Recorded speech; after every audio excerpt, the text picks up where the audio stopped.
Amikor egy sebességváltót felújítunk, nem elég az, hogy a szinkronokat, a hozzájuk tartozó fogaskerekeket, az összes tűgörgős kosarat, a hátrameteti fogaskereket, és minden olyan egyéb dolgot, ami kopott, kicserélünk, azzal fejeződik be,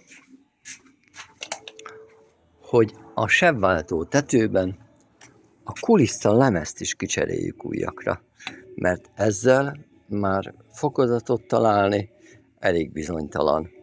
Ezért egy új kulisszát helyezünk be, és alatta a választó tolólemezt is kicseréljük, mert az is el van kopva mindig.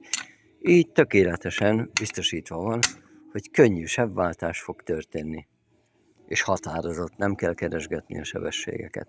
Gyönyörű szépen ki van mosva minden, lehet visszarakni a sebváltóra. Sziasztok!